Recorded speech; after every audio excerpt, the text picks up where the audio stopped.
Well, hi Rhonda, welcome to your first makeup lesson via YouTube videos.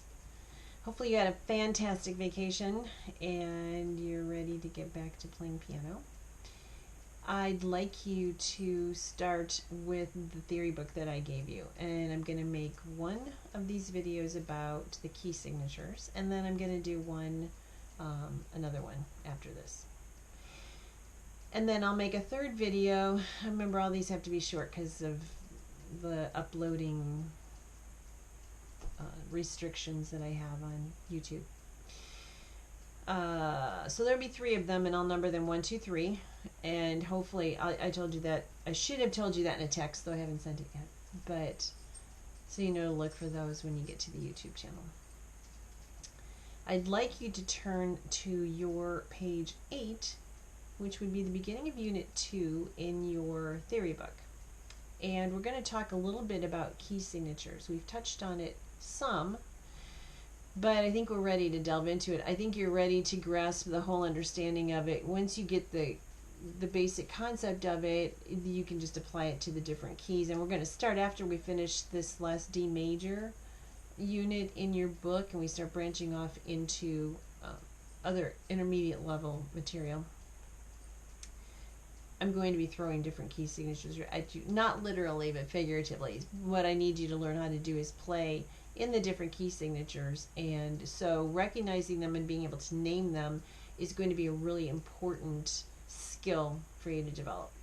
And this should hopefully even apply if you're in choir and that kind of thing. You know, you'll get to, if you understand what key you're in and what's do. I don't know if you guys ever do solfege in your choir, but it's just super helpful. I think you're going to appreciate having this skill. If you look at page 8, one thing that you'll see is that the sharps go on in a certain order. And I think some of this we did that time we did that game with the alphabet letters, and I showed you how with the sharp keys you go up to the 5th note. That's your new key, and then you have to raise the leading tone or the 7th note. And that's sort of the formula that we do when we make a sharp key. Because remember, the sharps, once we get out of C major, we don't have the already set up formula of the whole, half that we need for a major scale. It's great for C major because we have a half step between E and F, and we have a half step between B and C, and that sets us up for C major with no black notes. But after that, we have to start making adjustments. And remember, we experimented with playing G on all white keys. And it's that 7th tone, or what we call the leading tone, that needs to be adjusted. And so when we make the go around the circle of 5ths as we're making our keys, that's what we do, is we keep all the sharps from the previous key, and then we raise our leading tone or our 7th note. So because of that, the sharps will always go on in the same order, with F being our first sharp, because the first scale we make after we leave C major is going to be G major, and that's where we have to make that adjustment with the F sharp. So you're going to notice that they're going to give you a chance to practice putting them on in the order. And oftentimes people come up with little, sayings.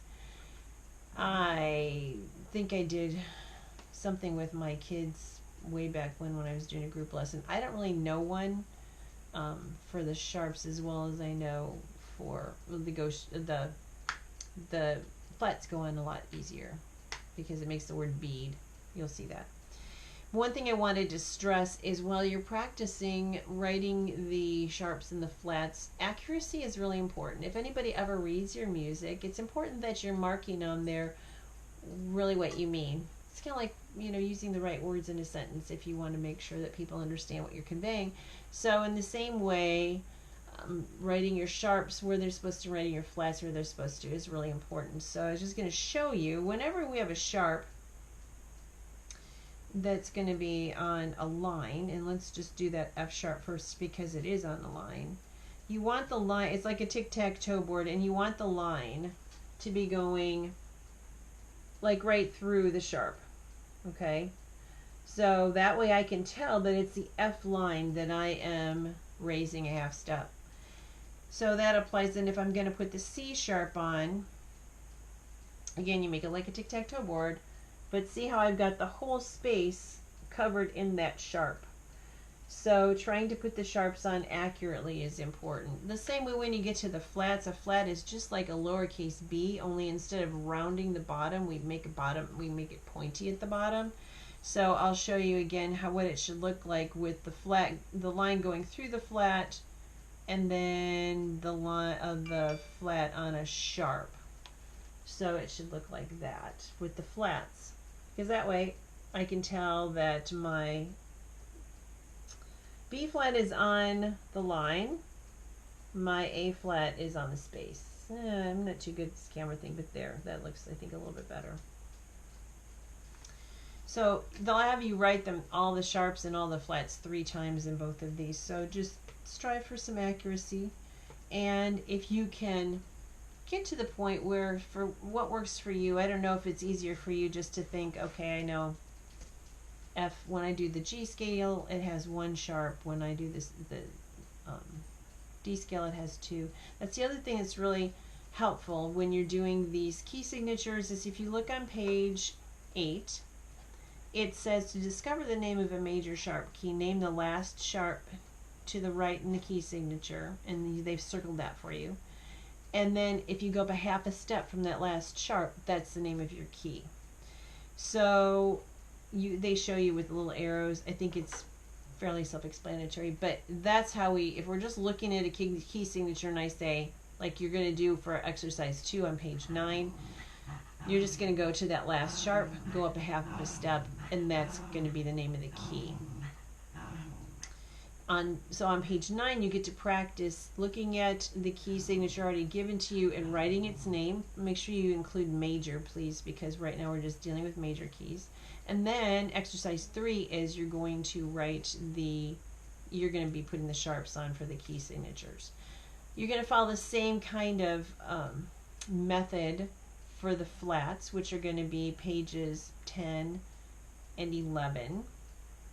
And notice on the flat one, they show you on page 10, it'll show you the way we figure out a flat key, except for the key of F, which you just have to memorize because flat isn't in its name. The rest of all the flat keys have flat in their name. You go to the second to the last flat, and that is the name of the key. So for instance, when you're looking at that E flat major, you're going to go to the second to the last flat, and that's the name of the key. I think it's pretty self-explanatory, but you can always text me if you have questions. So your job is to do pages 8 and 9 with the sharps and 10 and 11 with the flats. And then if you decide you want to go on and do more, a lot of times with the kiddos I tell them, just do a page a day.